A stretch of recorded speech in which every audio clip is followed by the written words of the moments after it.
And I just appreciate and have the privilege of just getting a T-bone steak every now and then. That's how good God is. God has so many privileges just for his people. I'm just talking. Because I know Pastor Sally is going to preach next Sunday for you. Some people, where I'm about, they ask me, is y'all still got your pastor?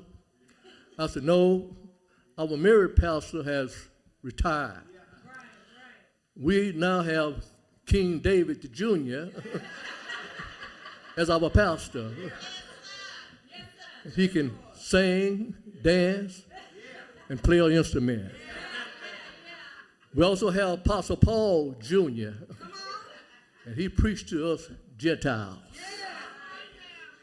I thought I would get a great amen out of that.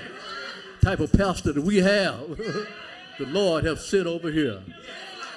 And I just thank God for this opportunity that the Lord has sent. Let's go into the Word of God.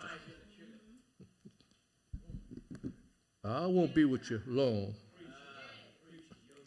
But in Isaiah, 54th chapter, 16th through the 17th verse. Behold, I have created the smith that bloweth the coals in the fire, and that bringeth forth an instrument for his work. And I have created the waster to destroy. No weapon that is formed against thee shall prosper. And every tongue that shall rise up against thee in judgment, thou shalt condemn. This is the heritage of the servant of the Lord, and the righteousness from me, saith the Lord. Saith the Lord. I want to use as a subject, it won't succeed. You may be seated. It won't succeed.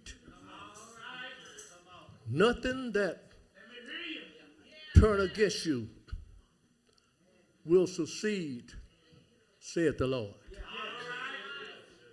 In this text, God is giving his people an incredible promise that will completely change the way it seems to be. The way it seemed to be. Your critics, those who make fun of you, those who spread rumor against you, it won't succeed over you. The way it seemed to be, this congregation Isaiah is speaking to is in the middle of a storm and might be tempted to think that God's promise isn't true. But Isaiah reminds them that just because God hasn't doesn't mean that God won't. And this primary theme that the Lord is sending to this congregation is that he is the salvation of the congregation. He's simply saying, even when you don't understand why bad things happen to good people, even when those who ask, why do the righteous have to suffer? Or even those who don't understand when we are defeated and crushed by the enemy. And even though we don't understand all of these things, the Lord is still saying, trust in me. And even though it's the way it seems to be, God is still saying, do you believe I'm good? Do you believe I'm righteous? Do you believe I'm holy? Do you believe I'm just? And the individual has to be said, yes, even though the reason is not clear. He says, trust in me. You see, we don't understand why bad things happen to good people. But we know that Satan has to get you questioned. That Satan will get you to question God's word. He'll say, did God say no weapon? Oh, yes. What about that weapon in the Middle East with his people. And the second way is he will get you to question God's character. I don't know what it's all about that happened to me in my life, but I know too much about him. I know God is just. I know God is merciful. I know God is love. I know God is faithful. And he cares about his people. Now that you see where I'm going, let me unpack this promise. First of all, God was telling his people that difficult days were coming. But in that coming day, he was going to give them victory. And I like that word victory because it gives me joy. You see, all of us have many days ahead of us. And most of them are not going to be filled with trouble, problem, headaches, heartaches, and pain. But there will be those days when you feel attacked, falsely accused, rejected, criticized. But in those days of difficulty, it won't succeed over you because he says, no weapon. Sometimes that means the Lord takes the weapon out of the hands of the enemy. Or there's times it means God will allow the evil to strike us. But God will not allow that evil to succeed over them. He takes this blow and transform it into his kingdom. Now, there are two types of weapons mentioned in 16 and 17 that can come against you. One is the physical weapon. Another one is the difficult, deceitful use of words to speak against someone. The tongue. Anything anyone uses against you for evil intent, it won't succeed. It will fail. You see, most people would not dare to use physical weapons because they fear the consequences from the law and the government. But many will use words as sharp as weapons. You see, an injury that causes by use of a physical weapon can heal over time. But so often that hurt is produced by words are deep, painful, long-suffering. But it would not overcome thee. We can bear a blow sometime, but we cannot endure an insult. There's a greater power in the tongue. We can rise up from a blow that spewed us to the ground, but we cannot so easily recover from slander that puts our characters down. But the promise of the Lord is that nothing that is targeted against his people, it will overcome because it won't succeed coming days.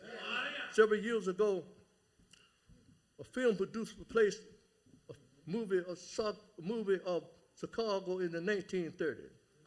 The movie was called The Untouchable. In the movie The Untouchable, Al Capone was the head of the organized crime family for the city of Chicago.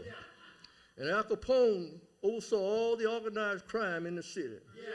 And Eddie Ness was a government servant working as a treasury agent. Al Capone tried everything he could to get Eddie Ness off his back.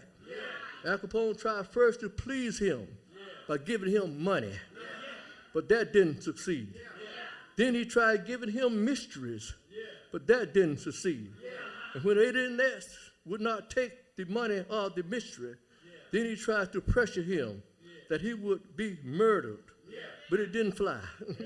It didn't succeed. Then the news media picked up on it. And the news media picked up that Eddie Ness would not take bribes or ministry or be bought off or be bullied. He wouldn't do those things. So when the media picked up on it, they called Eddie Ness, the men that were with him, the untouchable. And they called him the untouchable because they would not be bought off, laid off, or scared off by Al Capone. Now let me pause with that because I know that somebody's wondering, what does 1930 Chicago have to do with coming in this text way back in B.C.? Furthermore, what does 19th century Chicago in B.C. have to do with me in 2024 in Dallas? But I'm understanding something in my spirit. I realize that Isaiah is not talking about Al Capone, but he is talking about the Antichrist. I know he's not talking about the man under Al Capone, But he is in this text talking about demon spirits. I know he's not talking about government service agent, but he is talking about this text dealing with God's servants. And Isaiah letting people here know who read this text to know that there was another group of people that was called the untouchable.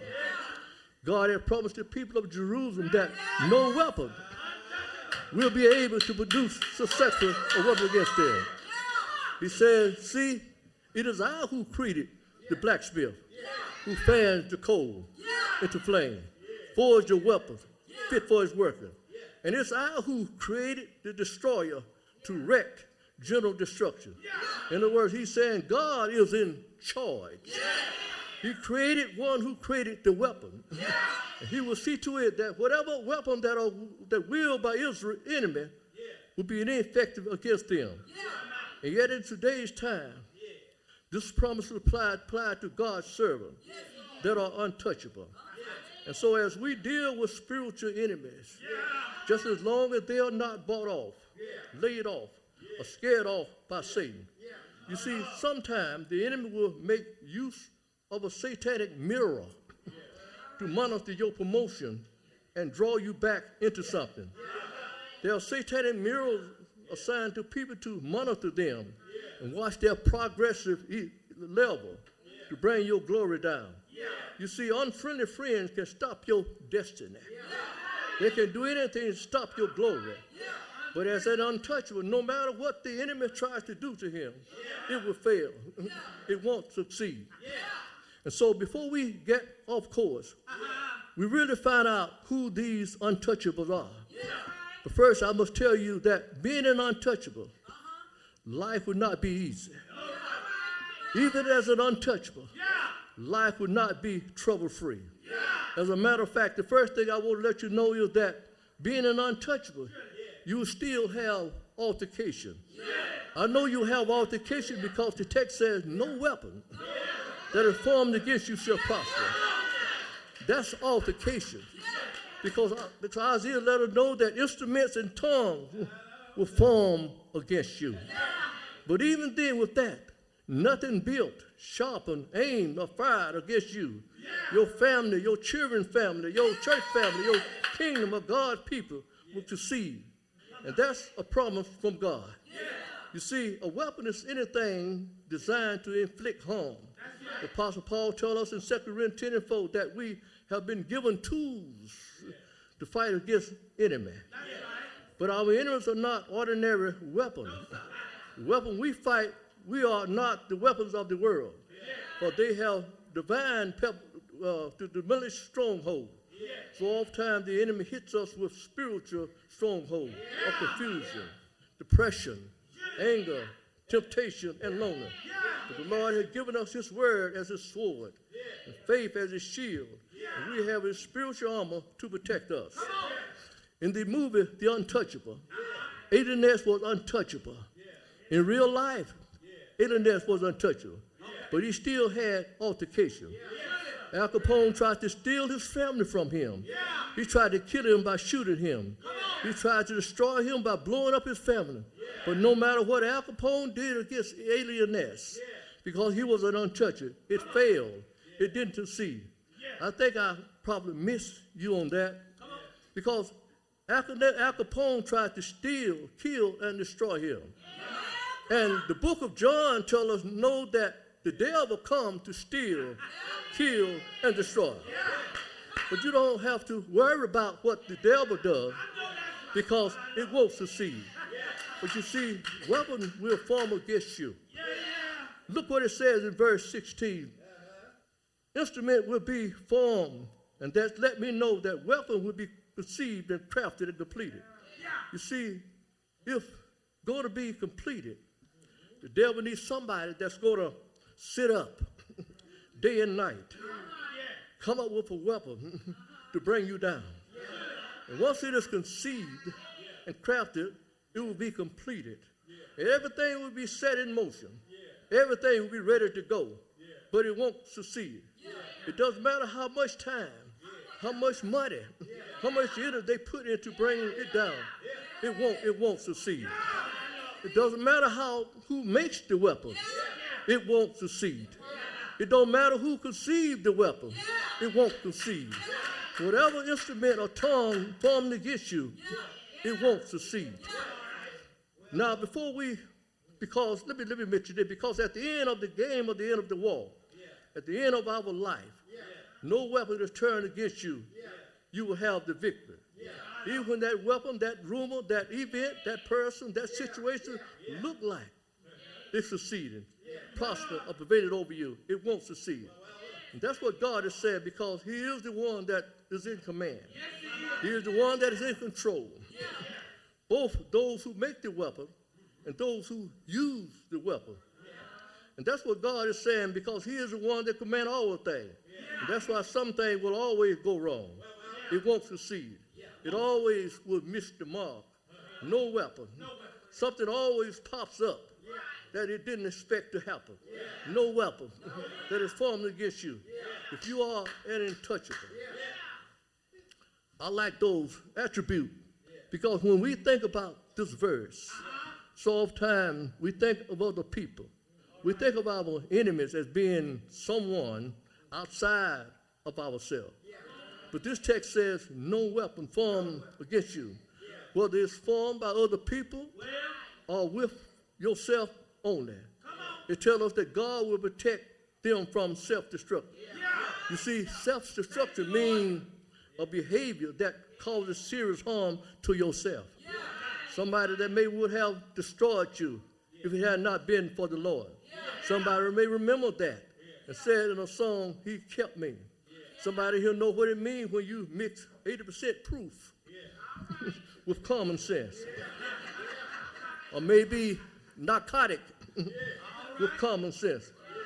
It's self-destructive. Somebody here know that if it had not been for the Lord who kept me, I would have been self-destructive a long time ago. But he kept me. And the second thing I want to know that is that as an untouchable, even though we have to say altercation, you also have to say accusation. I'm still in the text. It says, every tongue that shall rise up against you in judgment, they call it accusation. You see, when Isaiah said that no weapon formed against you shall prosper, he's referring to the enemy outside of the field. But when he says every tongue that rises up against you in judgment, he's talking about the enemy in the field. He's talking about the enemy right there in your fellowship.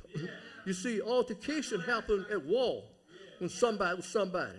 But the altercation, accusation, that weapon happened in your surrounding.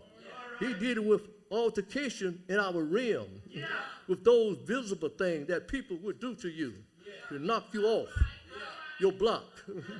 But the accusations are the invisible thing that sneaky people do, that know you. They try to knock you up and bring you down. But I would like to know, where are these accusations are coming from? And as I look at the text says every tongue that rises up against thee. And I thought about the phrase rising up against thee. But the only way a tongue can rise up against you is that it first has to come underneath you. So that means that the people who lie on you are underneath you. But just because the tongue rises up against you, you don't have to go down to their level. Because Isaiah let us know that no weapon that is formed against you, it won't succeed. Isaiah said they are going to hold court against you. But what I like about it is that even though they'll lie on you, it won't succeed. They won't succeed. Even though they may use their cell phone against you, but it won't succeed. They can insult your integrity, but it won't succeed. They can use their computer against you, but it won't succeed. They can try to mess up your life, but it won't succeed. The text said every tongue that rises up against you, it won't succeed. There's another word that Isaiah says in this text. He says, thou shalt condemn. And the word condemn means that a verdict has been passed down traditionally. It means even though they will build a case against you, you're going to get the last word. But it's not really you, but the Lord. The way it is, the Lord is working through your situation in such a way that the case that people build against you, God will flip it over so that they are building a case against themselves. And you will be the one who gets the last word. No matter what happens, you are getting the last word. Even when that weapon, that rumor, that event, that person, that situation look like it succeeded. Prosperity, and prevailing over you, it won't succeed. You see, just because it's the third quarter and you are losing a touchdown, doesn't mean you are losing a game. The finish line is up ahead, and you've been knocked down, and you got back up and kept running. You may be in the fiery pit, and God is about to show up. You may feel like you have been left in the bottom of a well by people you trust, but God is taking you somewhere, and you will have the last word. You may feel like you have been nailed to the wall and left for dead, but God is about to roll away the stone. And I'm hearing what God is saying, that every believer will silence their accuser. But one more thing, he says, and I'll take my seat. You see, when you are an untouchable, even though you will have to face altercation, and you will have to face accusation, you don't have to worry about your altercation or accusation because of your association. He says, right here in the text, he says, inheritance, the servant of the Lord. You see, you don't have to worry about what people do to you because of your association of adoption to the Almighty. And what God is saying literally is that may have to fight, but it won't be fatal.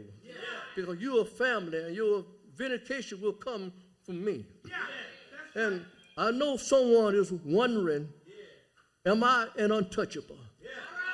Does the promise for protection apply to me? Well, you see, it all depends upon your background.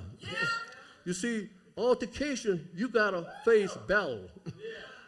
Accusation, you got to face backstabbers, liars, and accusers. And with your association, it depends upon your background. The text said this is the inheritance of the servant of the Lord. You see, you are an untouchable if you are a servant of the Lord. I know you love the church, but are you serving the church or are you serving the Lord? I know you love your pastor, and I love him too. But are you serving your pastor or the Lord? I know you love singing in the choir, but are you serving the musician or the Lord?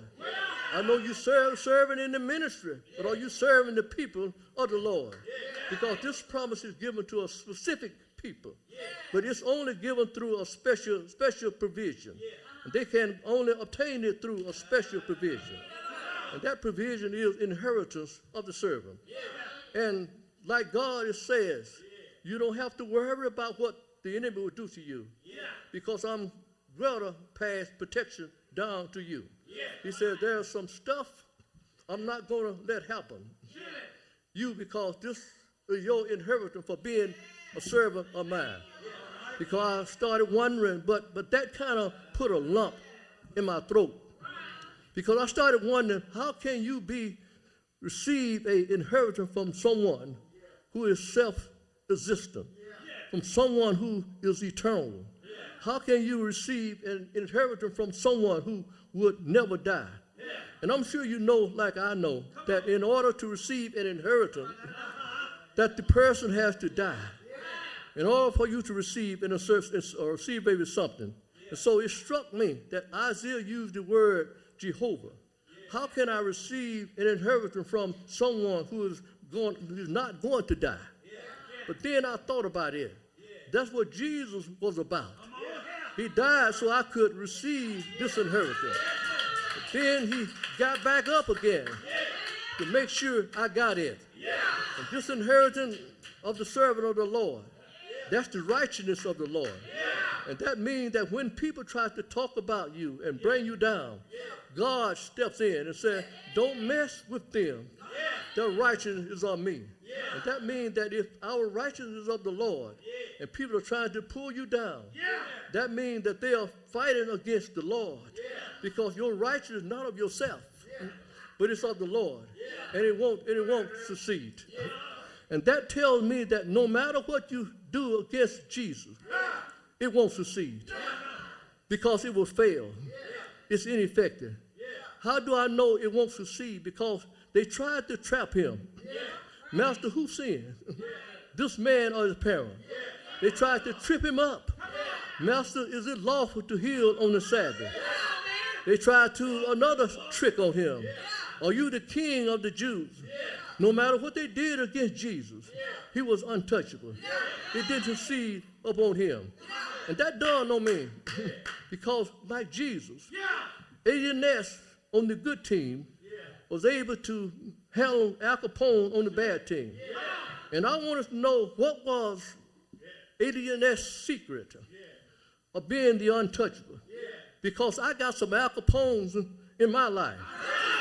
Somebody may be thinking that's kind of strange coming from you. But you see, all of us have some Al Capones in many days of our life. And I'm sure you are wondering, how do I handle my Al Capone? Well, when Ness took on Al Capone, his comrade said, Ness, may the force be with you. And I said to myself, Ness, is that all you have? Just the force?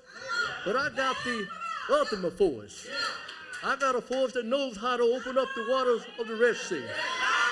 I got a force that knows how to take down the giant Goliath. I got a force that knows how to take the heat out of the fiery furnace. I got a force that can change the dark yesterdays into a bright tomorrow. And so when you are handling the Al Capone in many days of your life, just remember the force. Somebody may be saying, oh, but we don't have a force. But oh, yes, we do. Greater is that to him that is in me than he that is in the world. And that's when the force is with you. If God be for us, who can be against us? And I love that about God. He's a bridge over troubled water. He's our battle axe. He will fight your battle. I remember a story of two boys walking on the sidewalk toward their home. And they said there's a huge pit bull located down the street from their house. And one day he and his friends were looking inside the fence because they had heard about the pit bull. And all of a sudden they heard a loud roar. And the pit bull was right there at their feet on the inside of the fence. Then the owner came out to see what all the commotion was about. And the owner looked at them, and he said these words and said, this pit bull name is Danger. And he said, danger will not hurt you as long as you stay on the right side of the fence. And that's all that I'm saying to some child of God. That danger can't get to you if you stay on the right side. Danger can't bite you if you stay on the right side. Danger can't eat you up if you stay on the right side.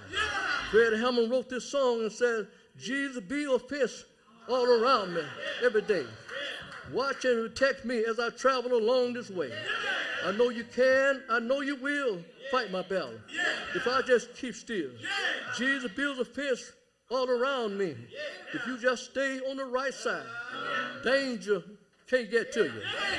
And the Lord promised to vindicate them with the assurance of his abiding love for them that lean on him. He says in Exodus 23:22, he said, I will be an enemy to your enemies. I will be an adversary to your adversary. And the promise that was simply saying, whoever is seeking to do evil to you, nothing against you will succeed. It will fail. It will be ineffective. And as I go to my seat, I like that about God, because he can do whatever he wants to do in the way he wants to do it and when he wants to do it. He'll never make a wrong decision.